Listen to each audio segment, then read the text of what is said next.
Assalamualaikum warahmatullahi wabarakatuh. Alhamdulillah Rabbil alamin arsala rasulahu bil huda wa dinil haq yuzhirahu 'ala ad-dini kulli walau karihal musyrikun. Asyhadu an la ilaha illallah wa asyhadu anna Muhammadan 'abduhu wa rasuluh. La nabiyya ba'da amma ba'du. Pertama-tama, marilah kita bersyukur kehadiran Allah Subhanahu wa Ta'ala, yang mana beliau telah memberikan rahmat kesehatannya kepada kita sehingga kita dapat menghirup udara pada hari ini. Salawat dengan salam tak lupa-lupanya kita hadiahkan kepada baginda kita, yakni Nabi Muhammad sallallahu alaihi wasallam. Baik, dalam kesempatan kali ini saya akan menjelaskan hadis Sahih Ibnu Khuzaimah. Sebelum kita menjelaskan Sahih Ibnu Khuzaimah, kita harus mengetahui biografi Ibnu Khuzaimah. Nama Ibnu Khuzaimah adalah Muhammad bin Ishaq bin Khuzaimah bin Al-Mughirah bin Salih bin Bakar Al-Sulaimi An-Nasabari. Dan beliau adalah seorang hafiz yang lahir pada bulan Safar tahun 230 Hijriah atau 838 Masehi di Naisibur,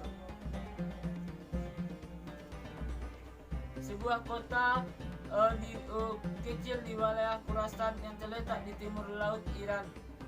Saat ini dan beliau wafat pada tahun 311 Hijriah di kota yang sama. Keinginan beliau semenjak kecil terlihat dari keinginan Ibnu Khuzaimah yang sangat besar untuk belajar kepada salah seorang ulama besar hadis bernama Ibnu Qutaibah. Akan tetapi sang ayahnya melarang dan menyuruh beliau mempelajari Al-Quran terlebih dahulu.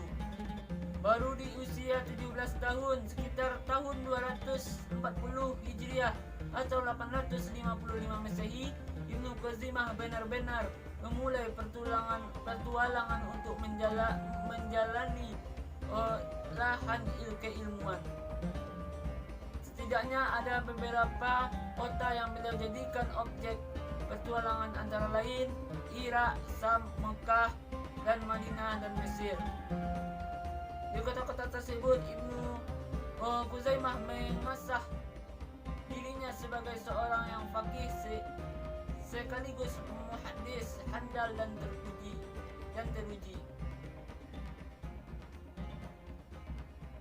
Dan di wilayah tersebut Ibnu Khuzaimah banyak belajar kepada guru-guru, di antara lainnya Ishaq bin Rahawah, Muhammad bin Hamad.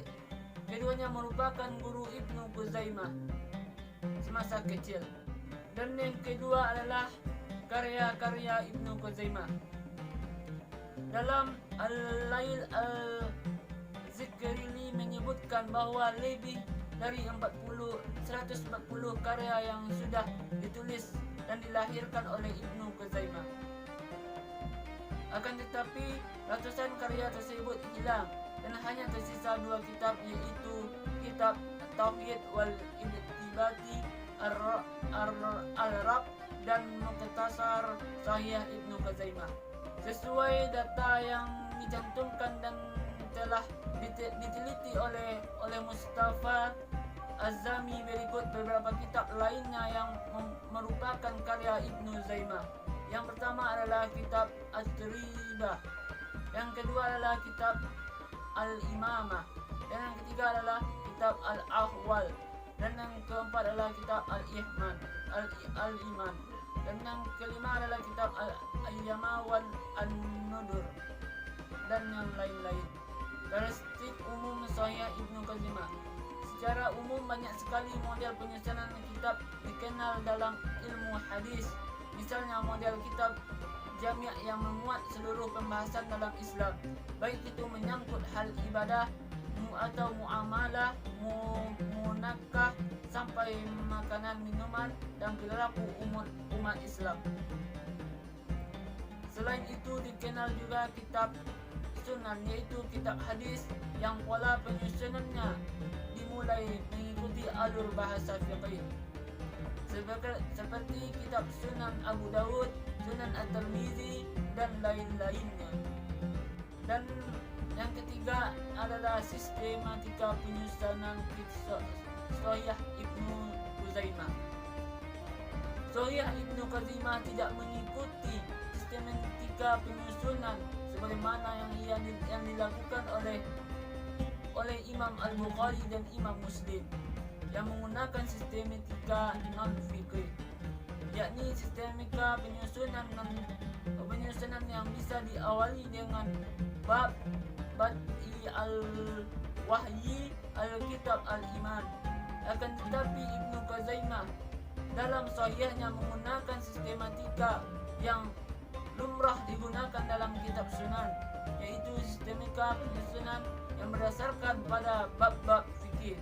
Ibnu Khuzaimah memulai pembahasannya dengan menulis kitab al-wudu, kitab al-salah, kitab al-imamah, kitab al-jum'ah, kitab al-siyam, kitab al-zakah, dan kitab al-manasik. Selain adanya klasifikasi tema, kitab Ibnu Khuzaimah juga mengaplikasikan sub-sub tema sebagai topik ini sebuah pembahasan. Jadi dalam pembahasan sebuah kitab dan dalam Sahih Ibnu Khuzaimah, kita tidak hanya mendapatkan bab-bab, akan tetapi ada klasifikasi yang lebih besar dari nama Jam' al-Wab. Dan yang keempat adalah metode penulisan kitab hadis Sahih Ibnu Khuzaimah. Metode penulisan yang digunakan oleh Sahih Ibnu Khuzaimah adalah Imali Muhammad Mustafa Az-Zami. Dapat dilihat dari seringnya Ibnu Khuzaimah menggunakan lafaz malaitu dalam kitab At-Tauhid, kitab bawaan atau induk dari kitab Sahih Ibnu Khuzaimah. Dan gaya kritik hadis Sahih Ibnu Khuzaimah adalah, selain itu di balik sistematika penyusunan dan metode penulisan yang digunakan Sahih Ibnu Khuzaimah juga memiliki gaya kritik hadis yang khas dan beragam. Sebagian besar tradisi dikhususkan di kursus hadis abad ketiga yang telah mempertautkan kesatuan kajian sanad matan. Berikut beberapa model atau gaya kritik yang tergambar dalam Sahih Ibnu Khuzaimah. Yang pertama adalah kritik sanad Sahih Ibnu Khuzaimah. Di atas sedikit telah saya singgung tentang asumsi bahwa Sahih Ibnu Khuzaimah memiliki aturan-aturan periwayatan yang berbeda dibandingkan dengan imam hadis lainnya. Dan yang kedua adalah kritik matan Sahih Ibnu Khuzaimah. Kritik matan dilakukan untuk melahirkan satu pola pemahaman yang benar, komprehensif atas teks hadis yang dibaca. Selain menunjukkan konsistensi dalam hal kritik sanad, Sahih Ibnu Khuzaimah juga turut menampilkan mode kajian matan yang apik sebagai langkah-langkah awal untuk menginjak ranah kajian pemahaman hadis. Sekian yang dapat saya sampaikan. Saya sudahi wabillahi taufiq.